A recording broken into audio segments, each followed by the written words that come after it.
আজকে একেবারে শর্টকাটে একটা হেয়ার প্যাক বানিয়ে আমি আমার চুলে এপ্লাই করব। তো এর জন্য হচ্ছে স্নেহা হেয়ার কেয়ারের বুস্টার হেয়ার প্যাক আর বুস্টার অয়েলটা নিয়ে নিয়েছি। তো আমি আমার চুলের পরিমাপ মতো ৪ চা চামচ নিয়েছি। ৪ থেকে ৫ চা চামচ পরিমাণ নিলেই হয়। তো এর সাথে আমি শুধুমাত্র আমাদের বুস্টার অয়েলটা আর পানিটা দিয়েই হেয়ার প্যাকটা বানাবো। এর সাথে আমি আজকে টোটালি কোনো কিছু এড করব না। লাইক অ্যালোভেরা, ডিম, টক দই কোনো কিছু না। শুধুমাত্র তেল, পানি আর আমাদের হেয়ার প্যাকটা মিক্স করেই এত সুন্দর একটা হেয়ার প্যাক হয়। সো আজকে কোনো কিছু দেওয়ার প্রয়োজন আমি বোধ করিনি।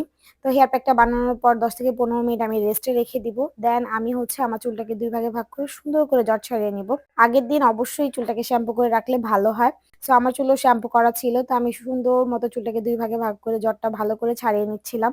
যেহেতু সামনে ঈদ, সো বেশিরভাগ আপুরাই হচ্ছে ঈদের জন্য পার্লারে দৌড়াদৌড়ি করতিছে, তাদের স্কিন কেয়ার করতিছে। তো এর পাশাপাশি হচ্ছে হেয়ারে বিভিন্ন ধরনের ব্লো ড্রাই, হেয়ার স্পা আরো বিভিন্ন ধরনের হেয়ার ট্রিটমেন্ট নিচ্ছে। তো এগুলোর ফলে কিন্তু চুলটা আরো ড্রাই হয়ে যাচ্ছে বা চুলটা আস্তে, আস্তে ড্যামেজ হয়ে যাবে। আমি কিন্তু সবসময় ঘরোয়া উপায়ে চুলের কেয়ার করে থাকি। সো আমাদের এই হেয়ার প্যাকটার মধ্যে আছে প্রাকৃতিক উপাদান দিয়ে ভরপুর, যেগুলো চুলের কোনো প্রকার ক্ষতি করবে না। সো সামনে যেহেতু ঈদ, এইজন্যই হচ্ছে আমি চুলের আরেকটু বেশি করে যত্ন নিচ্ছিলাম যেন ঈদের দিন আমার চুলটা দেখতে আরো বেশি সফট, সিল্কি, শাইনি লাগে। তো আমি হচ্ছে এই হেয়ার প্যাকটা আমার চুলের আগা, গোড়া সম্পূর্ণ জায়গায় ভালো করে এপ্লাই করব। এই হেয়ার প্যাকটার ফলে চুলের গোড়া যেমন মজবুত হবে, খুশকি দূর হবে, চুল পড়া কমবে, সাদা চুল লাল করবে এবং কালো চুল আরো কালো ঝলমলে করবে। সো সম্পূর্ণ চুলে এপ্লাই করার পর হচ্ছে এটা আমি জাস্ট ৪০ মিনিট রেখে দিব। ৪০ থেকে ৫০ মিনিট, এর বেশিক্ষণ রাখার কোনো প্রয়োজন নেই। দেন হচ্ছে ভালো করে শ্যাম্পু দিয়ে ওয়াশ করে ফেললেই সুন্দর একটা রেজাল্ট পাবেন। আমাদের পেজে কিন্তু ঈদ ধামাকা অফার চলতেছে।